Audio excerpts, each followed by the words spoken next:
Terima kasih klik video ini dan jangan lupa subscribe. Sejarah pembunuhan dalam UMNO iaitu pembunuhan yang melibatkan orang besar dalam UMNO. Pembunuhan akibat sengketa politik iaitu perebutan jawatan dalam politik UMNO. Datuk Muhammad Taha Talib adalah Speaker Dewan Undangan Negeri Sembilan pada ketika itu yang mati dibunuh pada tahun 1982. Rumah beliau terletak di Seri Asahan, Kampung Batang Rokan, Gemencih, Negeri Sembilan. Pada tahun 1971, beliau pernah menjadi pemangku Menteri Besar Negeri Sembilan. Jenazah Datuk Taha Talib telah dibawa ke Hospital Besar pada 3 Ogos 1982. Setelah bedah siasat dilakukan, jenazah beliau dikebumikan di Tanah Perkuburan Islam Seri Asahan. Antara kenamaan yang hadir ialah Datuk Musa Hitam. Datuk Mukhtar Hashim pun kelihatan hadir semasa di rumah Datuk Taha Talib. Datuk Muhammad Taha Talib telah mati dibunuh oleh saingannya dalam UMNO Tampin, Datuk Mukhtar Hashim, yang ketika itu memegang jawatan Menteri Kebudayaan, Belia dan Sukan dan Ahli Parlimen Tampin Negeri Sembilan. Puncanya ialah mereka bermusuhan dalam politik UMNO bahagian Tampin dan masing-masing mahukan jawatan Ketua Bahagian UMNO. Datuk Taha akhirnya dicalonkan ke jawatan tersebut dan bukannya calon yang disokong oleh Mukhtar. Dan Mukhtar didakwa sangat kecewa dengan hasil keputusan tersebut. Pilihan Raya Umum Malaysia 1982 hanya tinggal 8 hari lagi, iaitu pada 22 April 1982. Dalam memegang jawatan barunya dan dengan pilihan raya umum semakin dekat, Datuk Taha sekarang berada dalam posisi utama untuk membongkar kegiatan Mukhtar. Oleh itu, seperti yang didakwa oleh pendakwa raya kesnya, Datuk Mukhtar dan 3 rakannya merancang untuk menghapuskan Datuk Taha.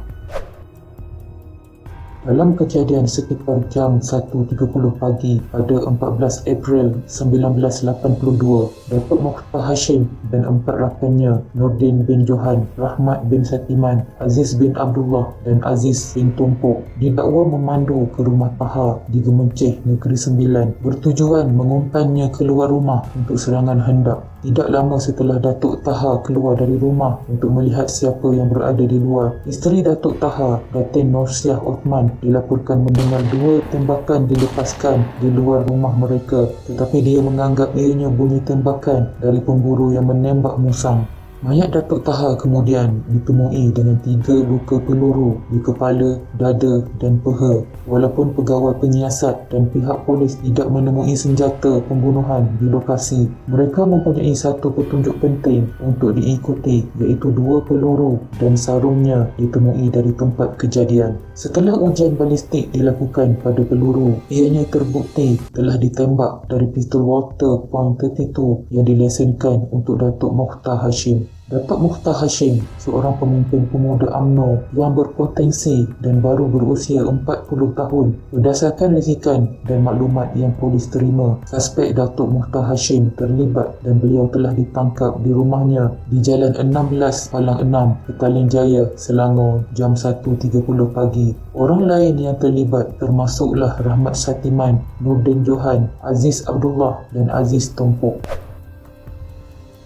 Oleh kerana sifat pembunuhan yang sensasional serta berprofil tinggi dari mereka yang terlibat, kes ini diklasifikasikan sebagai kes keselamatan khas yang bermaksud bahawa ia akan dipimpin dan diadili oleh seorang hakim tanpa juri. Unit FRU dan polis bersenjata mengepung bangunan mahkamah semasa perbicaraan, mencegah orang ramai untuk memasuki ruang mahkamah kecuali ahli keluarga terdekat defendant. Namun sebelum perbicaraan dapat dimulakan, suspek kelima, Aziz Tumpuk, berusia 53 tahun, meninggal dunia pada 2 Ogos 1982 ketika dalam tahanan di penjara Pudu. Jadi perbicaraan diteruskan dengan 4 defendant yang tinggal. Keempat-empat mereka mengaku tidak bersalah. Datuk Mukhtar bahkan enggan mengundurkan diri dari jawatan kabinetnya dan Tun Dr. Mahathir, Perdana Menteri ketika itu, yang dilaporkan telah menyiapkan Datuk Mukhtar untuk peranan pemerintah yang lebih senior, juga menolak untuk meminta Datuk Mukhtar untuk mengundurkan diri. Hakim Mahkamah Tinggi Datuk Hashim Yub Sani mendapati Datuk Mukhtar bersalah membunuh Datuk Taha dan dihukum mati di tali gantung. Bagaimanapun, selepas rayuannya diterima oleh mahkamah, Datuk Mokhtar hanya menjalani hukuman penjara seumur hidup. Beliau kemudiannya dibebaskan lebih awal selepas mendapat pengampunan daripada Yang di-Pertuan Agong atas nasihat Perdana Menteri ketika itu. Akhirnya Datuk Mokhtar dibebaskan pada tahun 1991. Perbicaraan Datuk Mokhtar merupakan yang terpanjang dalam sejarah perbicaraan kes jenayah negara ini dengan memakan masa 75 hari melibatkan 70 orang saksi pendakwaan dan pembelaan. Kini hampir 40 tahun kemudian, kes pembunuhan Datuk Muhammad Taha bin Talib masih diselimuti misteri kerana mendapat pengampunan kerajaan tidak menunjukkan bahawa seseorang itu sebenarnya tidak bersalah atau bahawa mereka bersalah tetapi dimaafkan, dan Agong tidak perlu memberikan alasan untuk memberikan pengampunan kerajaan. Kesalahan atau kesucian Datuk Mokhtar Hashim tidak boleh secara rasmi terbukti atau dibantah. Oleh yang demikian, dapat dikatakan bahawa tidak ada yang pasti tahu apa yang berlaku pada malam itu di Gemencih, Negeri Sembilan. Tetapi ada kabar angin. Terdapat kabar angin yang tidak dapat dibuktikan bahawa sebenarnya adik Datuk Mokhtar yang melakukannya. Tetapi kerana Datuk Mokhtar tidak mahu melihat adiknya dihukum gantung, dia kemudian menggantikan dirinya sendiri. Namun kisah ini tidak dapat disahkan dengan betul dan ianya kekal sebagai kabar angin. Datuk Mokhtar selepas itu tidak lagi menonjolkan diri maupun menceburkan diri di dalam kancah politik. Bagi menghargai jasa Datuk Muhammad Taha, sebuah sekolah menengah telah dinamakan sempena namanya, iaitu Sekolah Menengah Kebangsaan Datuk Muhammad Taha Talib di Gemencih. Sekian.